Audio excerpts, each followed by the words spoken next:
آپ نے شعر پڑھا تو میرے بھی بادشاہ صاحب کی شاعری میں بس صدم دیوشی اس میں کچھ اشعار لکھے تھے، مجھے یاد ہے کہ میں نے اسلامی مضمون سے تعریف کی. فراز شعر کے مسند نشیں عظیم ہے تو،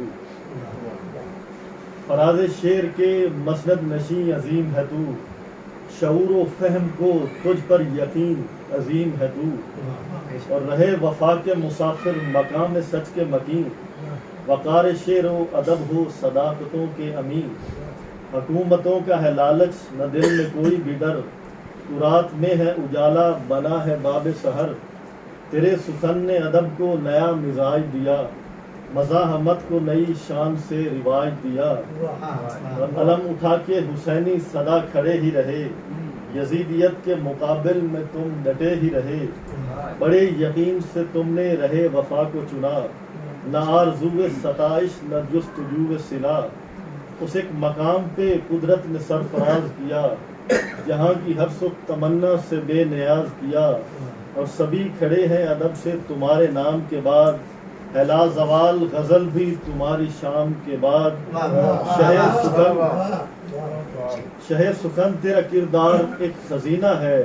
تمہارا دل تو محبت بھرا مدینہ ہے، اے بامراد سخنور ایک آسمان ہے تو، ادب کی عظمت رفتہ کا پاسبان ہے تو،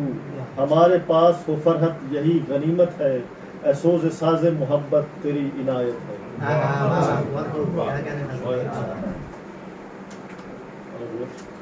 فرحت بادشاہ محبت سے مزاحمت تک.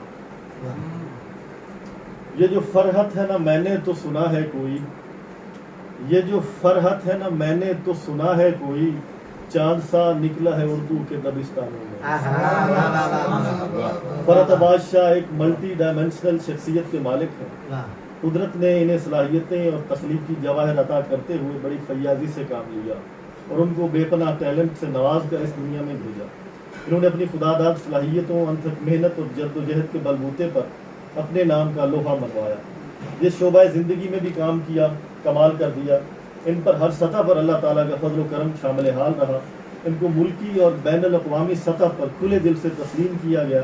اور بے پناہ سراہا گیا. اور یہ بات کوئی معمولی بات نہیں ہے، غیر معمولی ہے. بحیثیت شاعر، ننجا ماسٹر، اینکر، گلوکار، موسیقار، صحافی، پرینک سٹار، اداکار، براڈ کاسٹر، نقاد، publisher, public speaker, social worker, master trainer اور ماہر اقتصادیات، ہر شعبہ میں ان کے نام اور کام کا جادو سر چڑھ کے بول رہا ہے. لیکن ان سب میں سے شاعری ایک ایسا فیلڈ تھا جس کو انہوں نے اپنے آپ سے پل بھر کے لیے بھی جدا نہیں کیا اور باقی تمام شعبوں پر اس کو فوقیت دی. یہی وجہ ہے کہ یہ ایک لاجواب، باکمال اور اپنے طرز و اسلوب کے منفرد شاعر کہلائے اور عوام الناس کے مقبول ترین شاعر کے درجہ پر فائز ہوئے. ہر سطح پر ان کی شعری عظمتوں کا اعتراف کیا گیا. شاعری کے خان اعظم منیر نیازی نے ان کو خراج تحسین پیش کرتے ہوئے کہا تھا کہ شاعری ہر دور میں اپنا وارث تلاش کرتی ہے اور عہد موجود میں شاعری نے فرحت بادشاہ کی شکل میں اپنا حقیقی وارث تلاش کر لیا. قدرت نے ان کو جو عزت، شہرت اور وقار عطا کیا وہ بہت کم شعراء کرام کو نصیب ہوا.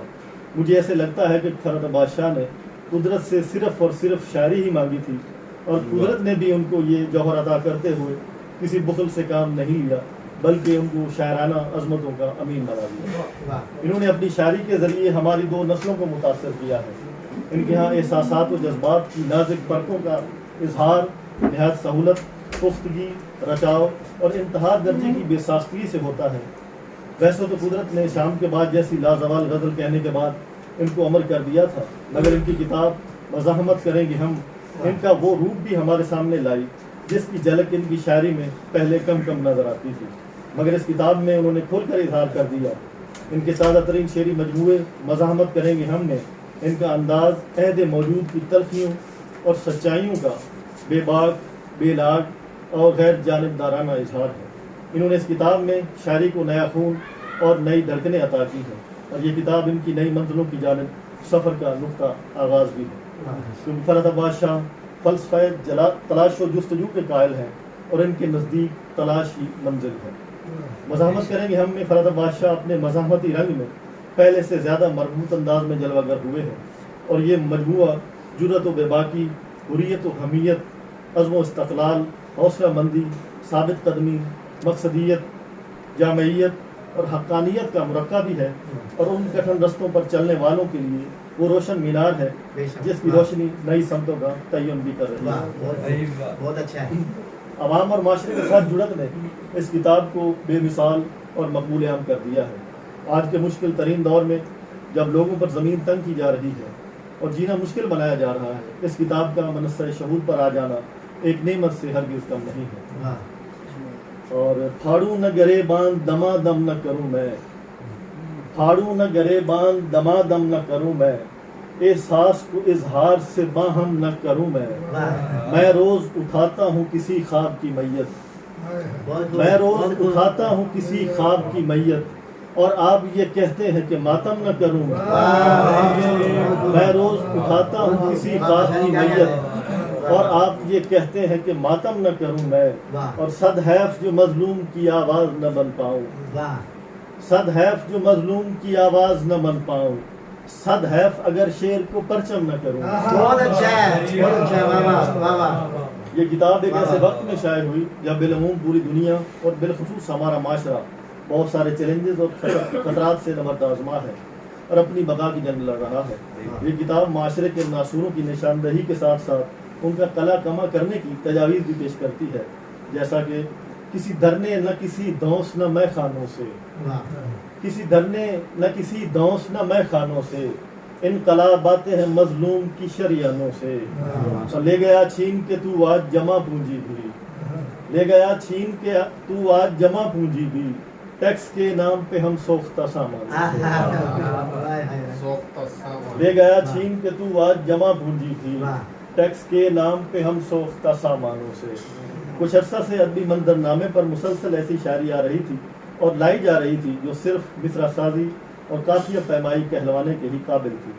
یا پھر مشاعرہ لوٹنے کی غرض و غایت شامل تھی۔ ایسی شاعری آج کے دور ابتلا میں وقت کے ضیاع کے علاوہ کچھ بھی نہیں ہے۔ یہ کتاب بین الاقوامی مسائل جو عام آدمی کی آنکھ سے اوجھل ہیں کو بھی تشت از بام کر رہی ہے، اور نئی شاعری، نئے خیالات، نئے مضامین، نئی تراکیب اور واقعتاً جدید اور آفاقی شاعری بھی ادا کر رہی ہے۔ فرات بادشاہ کی پوری زندگی مسلسل جد و جہد، مشقت اور انتھک محنت سے عبارت ہے۔ انہوں نے ہمیشہ جمع مردی، خندہ پیشانی اور حوصلہ مندی کے ساتھ تمام آلام و مصائب کا سامنا کیا اور مقابلہ بھی کیا۔ ان کا شعری سفر ان کے فکر و خیال، علم و فراست اور فہم و ادراک کی بلندیوں کا بھی پتہ دیتا ہے۔ اسی دن میں دو شعر دیکھیے۔ وہی ہے جبر وہی بے بسی ہماری ہے، وہی ہے جبر وہی بے بسی ہماری ہے، وہی خدا ہے وہی بندگی ہماری ہے، اور تمہارے ظلم کا انجام ہونے والا ہے، تمہارے ظلم کا انجام ہونے والا ہے، ہمیں یقین ہے اگلی صدی ہماری ہے۔ ان کے مزاج میں قدرت نے مزاحمت رکھ دی تھی۔ انہوں نے ساری زندگی ہر اس ظلم اور ناانصافی کے خلاف آواز اٹھائی اور مزاحمت کی جس میں ان کو انسان کی بے بسی یا جبر نظر آیا۔ انہوں نے عملی طور پر ہر اس فرعون کے خلاف علم بغاوت بلند کیا جس نے بھی انسانوں کو غلام یا جن سمجھ کر معاملہ کیا۔ فرات بادشاہ کی مزاحمت علل اعلان ہوتی ہے، اس لیے یہ کہتے ہیں مٹاؤ گے دباؤ گے جہاں جہاں مزاحمت، مٹاؤ گے دباؤ گے جہاں جہاں مزاحمت، دکھائی دے گی اب تمہیں وہاں وہاں مزاحمت، یہ تیری سوئی تھی کہ بچ کے جائے گا نکل کہیں، وہیں پہ تیری موت ہے جہاں جہاں مزاحمت۔ فرات بادشاہ نے پوری انسانیت کی بقا کو درپیش چیلنجز کو محسوس کیا اور ظلم کے خلاف مزاحمت کا حوصلہ دیا۔ میں یہ بات پورے وثوق اور یقین کے ساتھ کہتا ہوں کہ یہ کتاب ظلم کے خلاف مزاحمت کا آئین ہے۔ اس کتاب میں سب رنگ موجود ہیں، ہر مصرعے اور ہر شعر میں ان کا فطری اور منفرد اسلوب کی اپنی تمام تر رعنائیوں، شعلہ بیانیوں اور حشر سامانیوں کے ساتھ پوری تابناکی اور بے باکی سے آسمان سخن پر ذوفشاں دکھائی دیتا ہے۔ پیش از دل بھی پس لب بھی نظر آتا ہے، پیش از دل بھی پس لب بھی نظر آتا ہے، خود کو جب دیکھتا ہوں رب بھی نظر آتا ہے، اور بات آنکھوں کے میرا دل بھی نکالا اس نے، بات آنکھوں کے میرا دل بھی نکالا اس نے، اس کو شک تھا کہ مجھے اب بھی نظر آتا ہے، بہت اچھے بہت اچھے، بات آنکھوں کے میرا دل بھی نکالا اس کو شک تھا کہ مجھے اب بھی نظر آتا ہے۔ فرد بادشاہ نے ہمیشہ نئے اور جداگانہ راستوں کا انتخاب کیا، یہ ہمیشہ ہواؤں کے مخالف پرواز کرنے کے عادی رہے ہیں، یہ بہاؤ کے مخالف سب تیرتے ہوئے زیادہ لطف محسوس کرتے ہیں، اس لیے تو کہتے ہیں سب راستے دشمن ہوئے اشجار مخالف، سب راستے دشمن ہوئے اشجار مخالف، تو میرا ہوا ہے تو ہوئے یار مخالف، میں تو کسی قابل بھی نہیں تم کو سمجھتا، میں تو کسی قابل بھی نہیں تم کو سمجھتا، تم میرے بنے پھرتے ہو بیکار مخالف، اور ہم لوگ غریبوں سے الجھتے نہیں فرحت، ہم لوگ غریبوں سے الجھتے نہیں فرحت، ہم لوگ بنا لیتے ہیں سردار مخالف۔ فرد بادشاہ نے یہ سمجھانے کی کوشش کی ہے کہ پوری دنیا سخت ترین اور مشکل حالات سے گزر رہی ہے، یہ وقت لوگوں کی فکری رہنمائی کرنے کا ہے، لوگوں کا شعور بیدار کرنے کی اشد ضرورت ہے۔ فرد بادشاہ ارتکاز دولت کے خلاف ہے اور بنیادی ضروریات روٹی کپڑا مکان صحت تعلیم ریاست میں بسنے والے ہر شخص کا بنیادی حق قرار دیتے ہیں۔ اسی حساب سے ان کے 2-3 شعر ہیں کہ اتنی بھی نہ مستی کر ظالمہ روٹی سستی کر، مرے ہوں کو اور نہ مار قبرستان کو بستی کر، اور نگری نگری بستی بستی روٹی مہنگی عزت سستی، تیرے گھر سونے کے چمچے میرے گھر زیور بھی جستے۔ فرد بادشاہ چونکہ ماہر اقتصادیات بھی ہیں اور IMF اور ورلڈ بینک جیسے مالیاتی اداروں کے ساتھ براہ راست تعلق میں بھی رہے ہیں، اس لیے ان کی چال بازیوں اور مکاریوں کو بھی خوب سمجھتے ہیں، اس لیے ان کو مخاطب کرتے ہوئے کہتے ہیں کہ کبھی سڑکیں تو کبھی ریل مسلط کر کے، کبھی سڑکیں تو کبھی ریل مسلط کر کے، کھینچ لیتا ہے لہو تیل مسلط کر کے، اور پہلے تو دکھ میرے اجناس میں تبدیل کیے، پہلے تو دکھ میرے اجناس میں تبدیل کیے، پھر تہی دست کیا سیل مسلط کر کے۔ غزل کو جدید بنانے کے چکر میں پچھلی 5-6 دہائیوں سے جو بھی تجربات کیے جاتے رہے ہیں، وہ دانستہ طور پر غزل کا چہرہ مسخ کرنے کی لگاتار کوشش ہے، وہ قابل تشویش ہے، لیکن فرد بادشاہ نے غزل میں نئے تجربات خوبصورتی شعری رچاؤ فکری پختگی اور فنی مہارت سے کیے ہیں، جس سے غزل میں شعریت خوبصورتی بانگ پن اور جمالیات میں کمی نہیں آئی، بلکہ اس کی معنویت اور مقصدیت پہلے سے بڑھ گئی ہے۔ انہوں نے غیر محسوس طریقے سے غزل کی حیت میں تبدیلیاں کی ہیں، جس کی وجہ سے غزل کے موضوعات روایتی موضوعات سے آگے بڑھ کر لوگوں کے روزمرہ معاملات معاشی اور سماجی حالات اور مسائل تک پھیل گئے ہیں۔ غزل کی جڑت معاشرے سے مزید مضبوط اور گہری ہو گئی ہے، اور غزل کی اہمیت افادیت اور وقار میں اضافہ ہوا ہے۔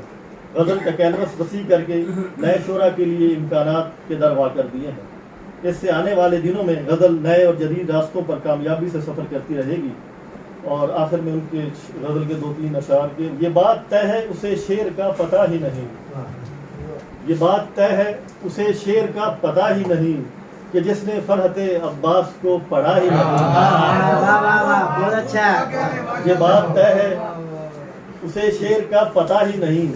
کہ جس نے فرحت عباس کو پڑھا ہی نہیں۔ میں ایسے دور میں تخلیق کر رہا ہوں غزل، جہاں سوائے بتنگڑ کے کچھ رہا ہی نہیں، اور چھچھورے لوگ اچانک مشاعروں کی فضا، چھچھورے لوگ اچانک مشاعروں کی فضا تباہ کر گئے ایسے کہ کچھ بچا ہی نہیں، اور میں جھک رہا ہوں جہاں پر وہاں علی تو ہے، میں جھک رہا ہوں جہاں پر وہاں علی تو ہے، تو جھک رہا ہے جہاں پر وہاں خدا ہی نہیں، اور یہ شاعری میرے در کی غلام ہے فرحت، یہ شاعری میرے در کی غلام ہے فرحت، جو میں نے کہنا ہے وہ تو ابھی کہا ہی نہیں۔ بہت